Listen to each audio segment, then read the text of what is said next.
My name's Molly Hayes. I'm the Leawood Chamber Legislative Task Force Chair, and I'm also the Director of Advocacy at Advent Health. It's my honor to host today's candidate forum for the Kansas House of Representatives District 20 with incumbent candidate Representative Mari-Lynn Poskin and candidate Charlton. Correct. The Johnson County Public Policy Council is comprised of 10 chambers of commerce serving Johnson County, and they developed today's questions focusing on state issues.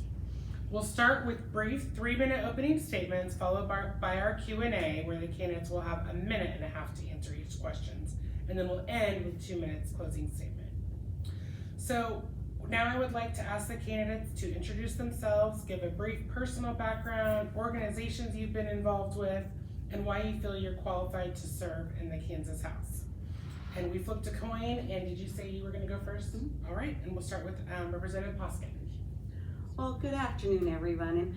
I'm Representative Mari-Lynn Poskin, and I want to thank the Johnson County Public Policy Council and the Leawood Chamber for this opportunity to inform District 20 voters about their state representative candidates. There are critically important differences we bring to our campaigns and to the work we would do on your behalf in the legislature. Like many of us, I'm a Kansan by choice. When it was time to put roots down for my family after 9/11, I chose Kansas for the outstanding public schools, safe and healthy communities, and vibrant economic opportunities. My work in the legislature focuses on keeping these as the hallmarks of the Sunflower State.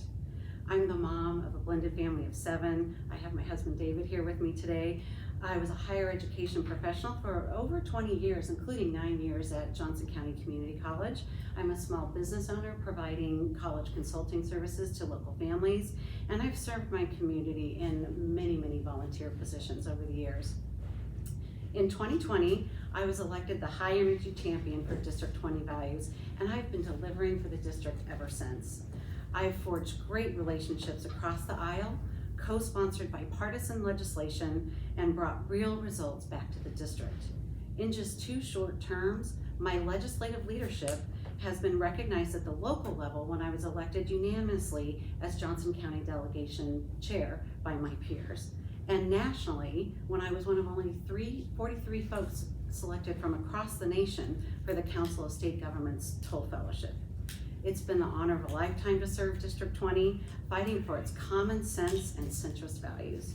I look forward to earning your support again in 2024. Thank you so much. Thank you. And Jerry, we'll give you time to introduce yourself, give a brief personal background, any organizations you've been involved with, and why you feel you're qualified to serve in the Kansas House. Thank you. And I'd like to thank the Leawood Chamber for hosting this event. I'm Charlton. I'm a professional engineer, professional problem solver. I'm a structural engineer as background. I started my career as a bridge engineer. I've designed several bridges in this area that bridge people together in their, going from home to office, improving the economy. Half my career has been in the energy industry, fossil fuel and renewable. More recently, fossil fuel or renewable energy. Proponent for renewable energy done the right way. So professional problem solver, job creator, and I've worked across our nation and across the globe. I've been recognized by the governor of the state of Mississippi for commissioning the first 2-step spiral pipe mill commissioned in the United States. That project, we bid on the Keystone Pipeline. We didn't get it, but we got a 500-mile pipeline for the Florida gas. And people don't understand energy the right way.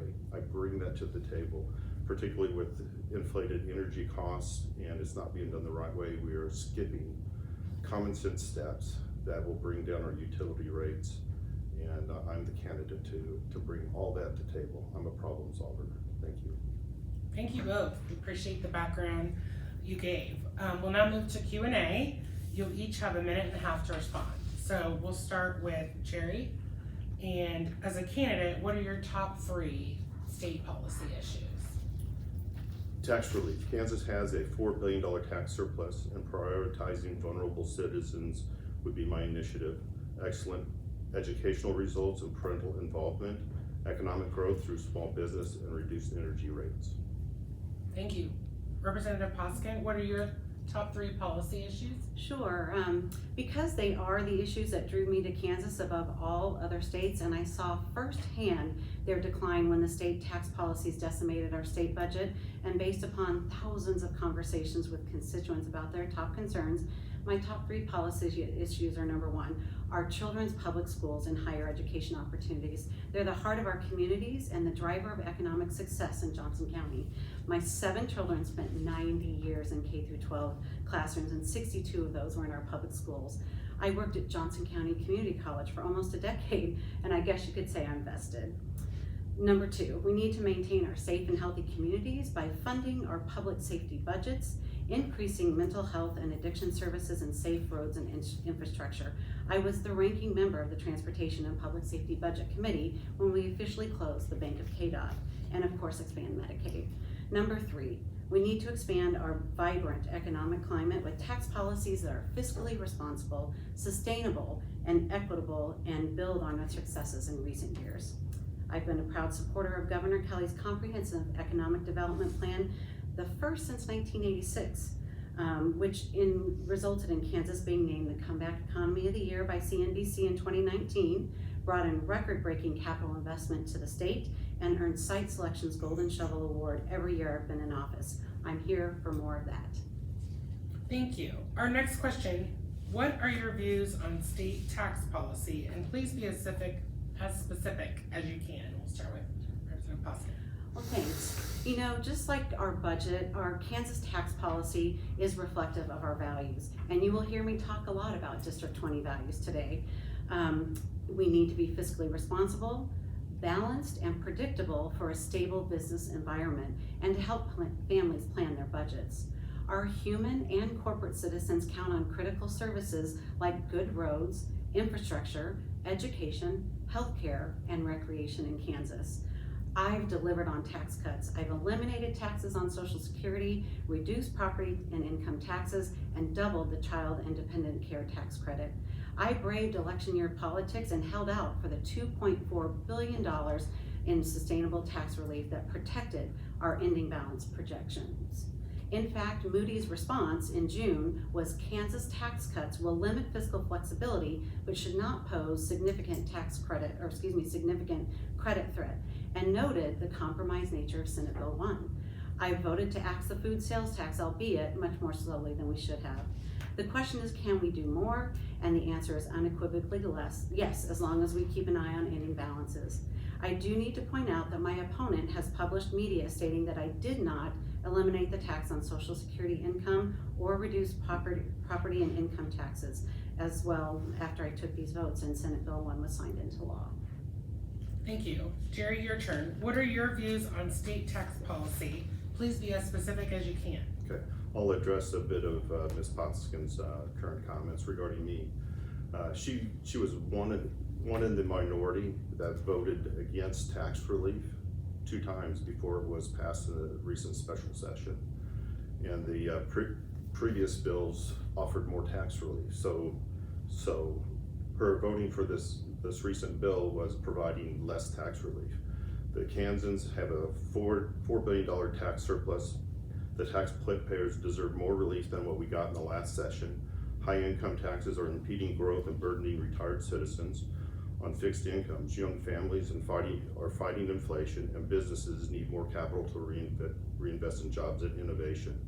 As your state representative, I'll be a better steward of our tax dollars than Ms. Poskins is.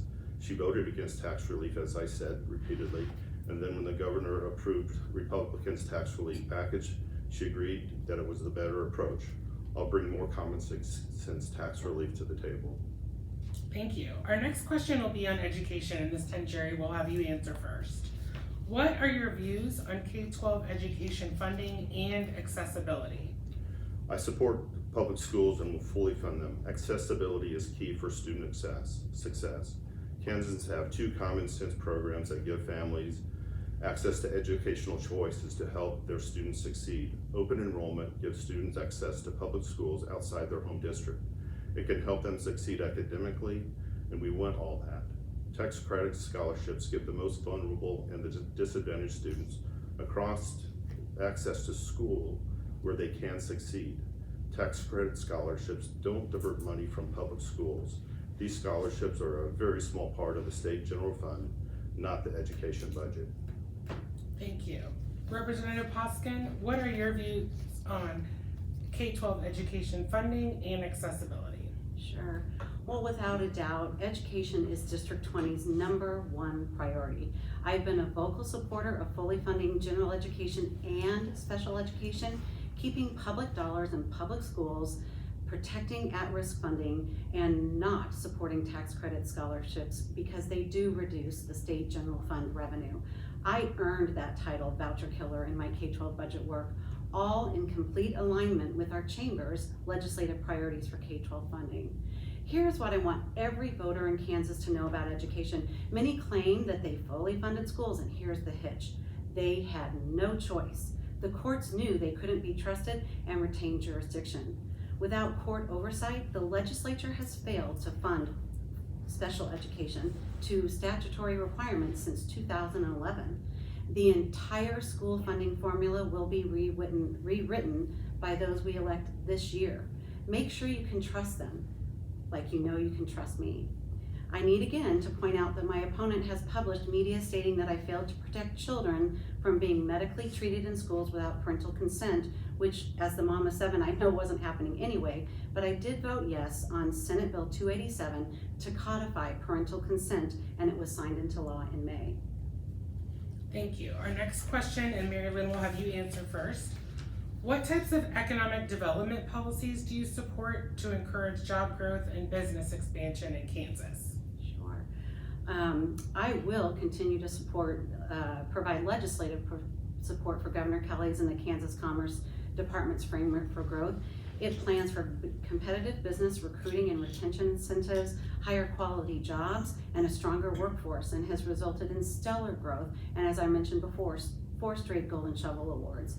Comprehensive is a key here, as companies do not focus on one factor, like energy rates that are set by the Kansas Corporation Commission when choosing to grow or relocate. To strengthen our economy and in turn create more job growth and business expansion, we must provide opportunities for Kansans to receive an outstanding education and retain their expert skills in the Kansas workforce, particularly educators, healthcare, and engineering and technology workers. To support a growing economy, Kansas must also implement initiatives that increase availability of worksite childcare, affordable housing, and sustainable energy sources that better the environment.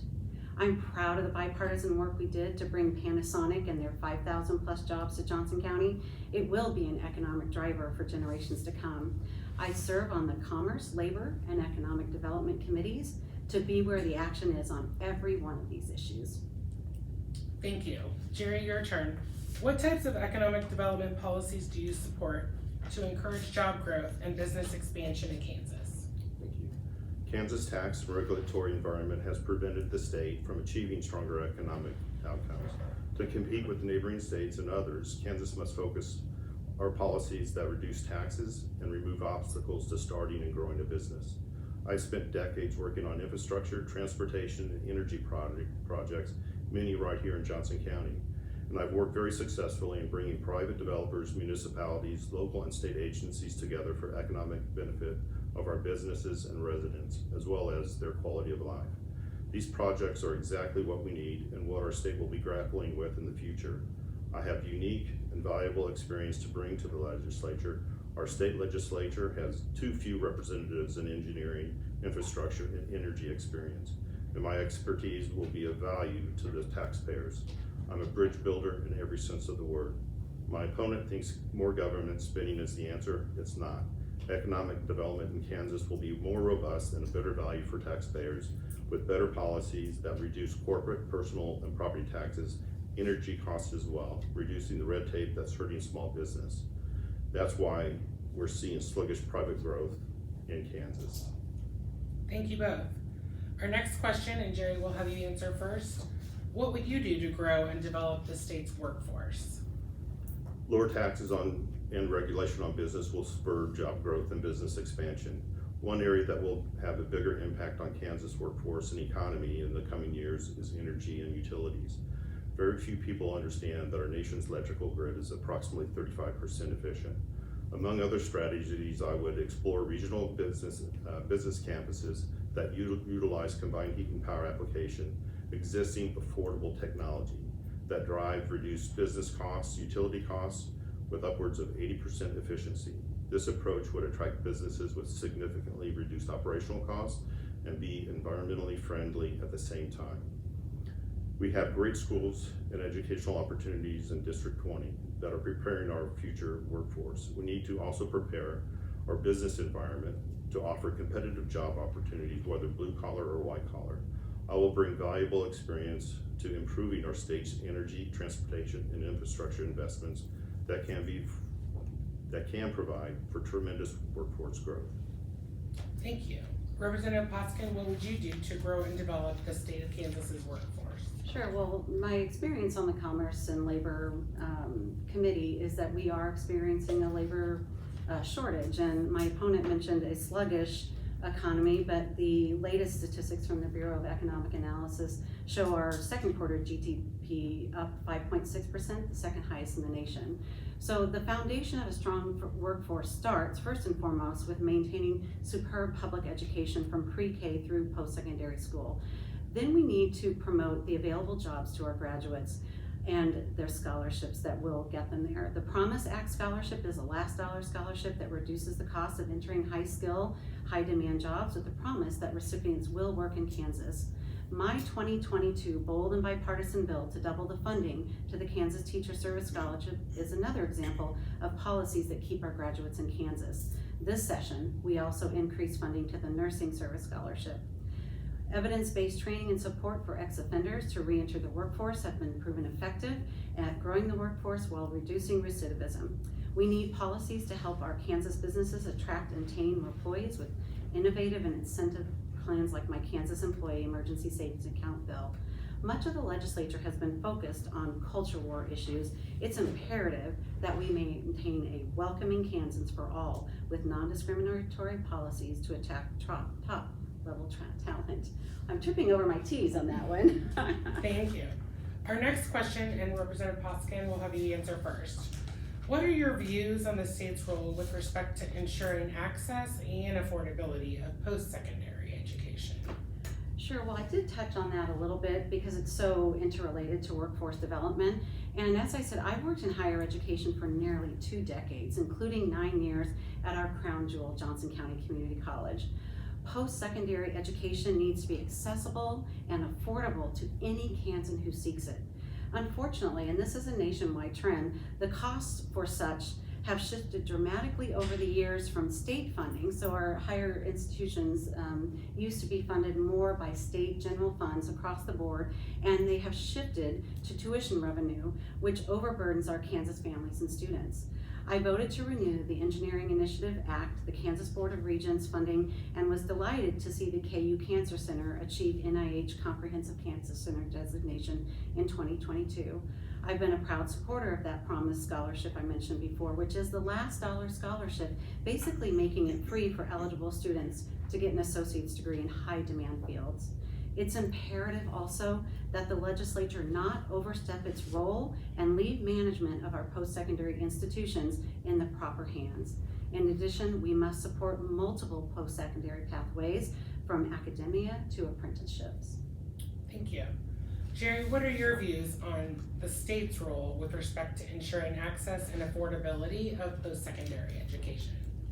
As a design-build contractor, I work in both the white-collar and the blue-collar professions, and I see the need for access once again. The Kansas Promise Act is an excellent example that makes higher education accessible to students who may not have otherwise have that opportunity. It helps us cultivate a workforce in higher demand fields and helps students that need it the most. I'd like to see that expanded to include more trade programs. Employers are more likely to support students in those programs, invest in their education. Let's keep the focus on student success, access, and post-secondary education as well. Thank you. Our next question will be on healthcare, and Jerry, we'll have you answer first. What are your views on healthcare policy and Medicaid expansion? I support better access and lower costs for healthcare. Association health plans, HSAs, and short-term policies are much less expensive than the marketplace. We can increase the reimbursement rates for Medicaid, helping our hospitals. We should prioritize funding for persons with disabilities and work to eliminate waiting lists. However, 19 to 64-year-old able-bodied Kansans qualify for very cheap rates without having to expand Medicaid. Expanding Medicaid is not operating efficiently now, would further exacerbate the current inefficiencies. Additionally, the $1 billion plus added tax for expansion strains funding for education and infrastructure, critical services needed to drive economic growth and job creation. Thank you. Representative Poskin, what are your views on healthcare policy and Medicaid expansion? Sure. You know, I've said this for 4 years now. Medicaid expansion is both a moral and economic imperative. It would cover 150,000 Kansans in the coverage gap, including 7,400 of our military veterans and family members, while creating more than 23,000 Kansas jobs. By not expanding, we've kept $8 billion out of our healthcare economy and allowed rural hospitals to close, which increases costs for all of us. This is taxpayer money that could come back to our own economy instead of elsewhere. With the added incentives for the last holdout states, it is actually costing us not to expand. While we do not have a lot of uninsured folks in District 20 that qualify for coverage under expansion, healthcare is the largest industry in the district and bears the burden of uncompensated care. Our voters overwhelmingly support expansion, as do all Kansans. All of the states bordering Kansas have expanded, and that hurts our competitiveness, especially in District 20, a border district. I've advocated for mental health parity and health insurance and increasing our state capacity to treat mental and behavioral health and provide addiction services, which expansion would help with. It is a legislative priority of our chambers of commerce to expand coverage to those eligible under the federal law, and my opponent is not aligned on this issue. Thank you. Next question, and Mari-Lynn, you'll go first. There's been a lot of discussion about foreign land ownership, leasing, and purchasing equipment containing foreign manufactured parts. What factors do you consider when attempting to balance national security concerns against free enterprise and private property rights? Yeah, that's a good one. That took up a lot of time in our session this year, and I did, as I mentioned before, serve on the Commerce, Labor, and Economic Development Committee, which vetted the foreign land ownership bills. Many of our chambers of commerce across the state testified in opposition, stating it would inhibit economic growth.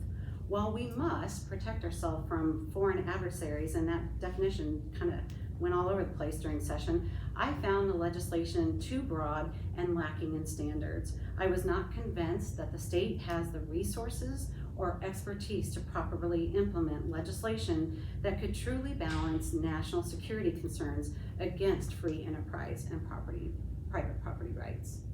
Thank you. And Jerry, your turn. There's been a lot of discussion about foreign land ownership, leasing, and purchasing equipment containing foreign manufactured parts. What factors do you consider when attempting to balance national security concerns against free enterprise and private property rights? Yes.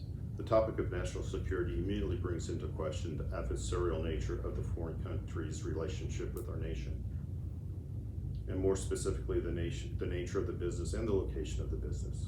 China is purchasing businesses and land strategically located so that they can steal military and other business secrets. My opponent voted against this. How we can address it?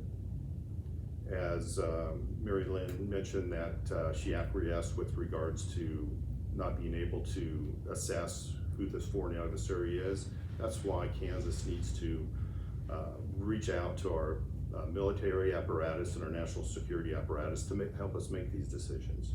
We must work in liaison with these organizations in assessing the possible threat associated with the foreign business. Thank you. Our next question, and Jerry, we'll have you go first.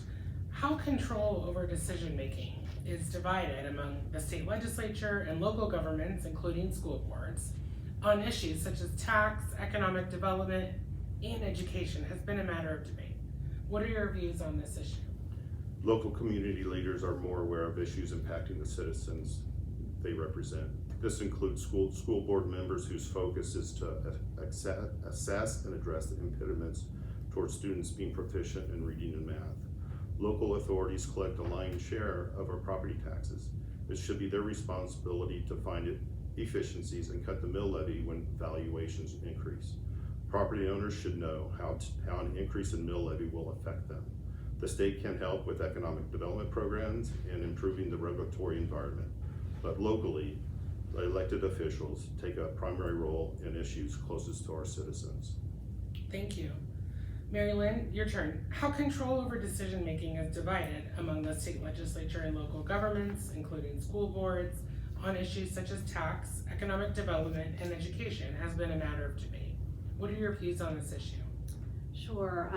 I've long believed that the smallest government entity that is closest to an issue imparts the most efficiency and responsiveness in decision-making. I think that might come from my 35 years of being a Republican, as it's on the Kansas GOP platform. This deep respect for local control on issues such as taxation, economic development, and education is reflected in my vote record in the Kansas legislature. I have seen firsthand a legislature that doesn't want to stay in its lane and makes constant attempts to widen that lane to a superhighway. The Kansas Constitution lays out legislative authority in relationship to other elected state and local officials, and we need to respect that. It seems that the legislature talks a lot about local control until it doesn't like what the locals want to control. I believe in 3 co-equal branches of government. Thank you. This will be our last question, and then you'll each have 2 minutes of closing comments. So, last question, and Mari-Lynn will have you start. What do you believe most distinguishes you from your opponent in this race?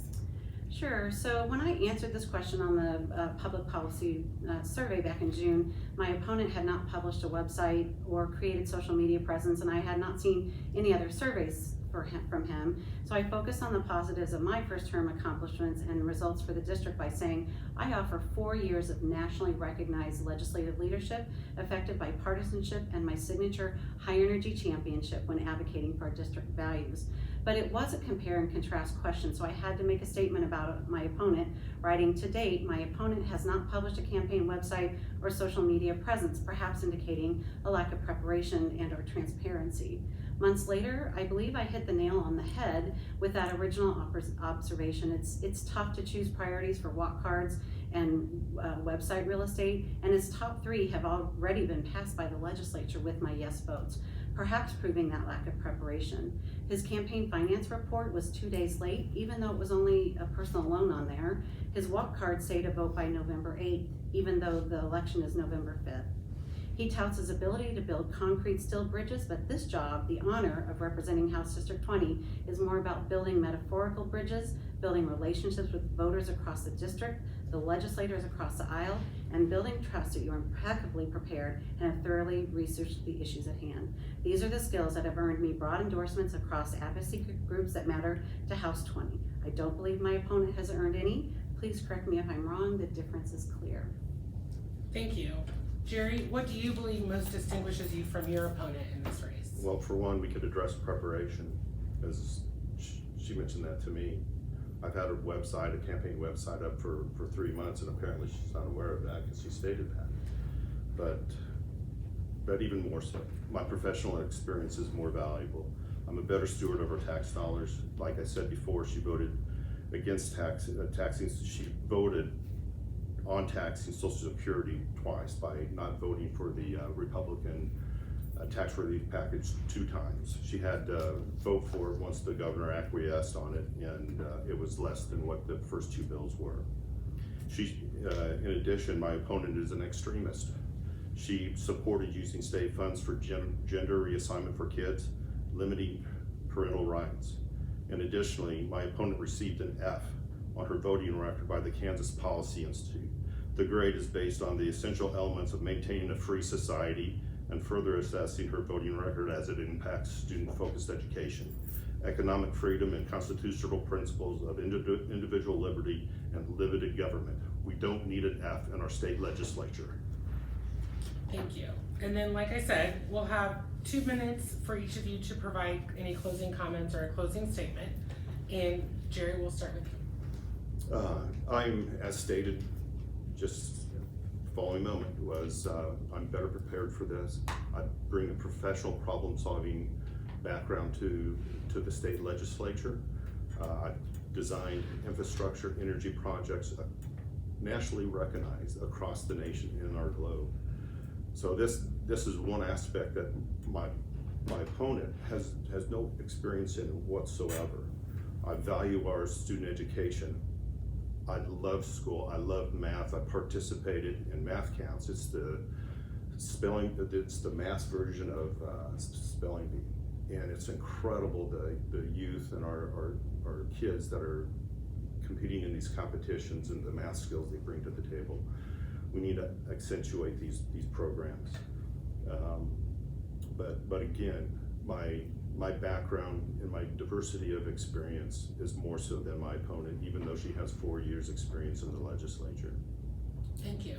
And Mari-Lynn, you'll now have 2 minutes for a closing statement. Well, thank you.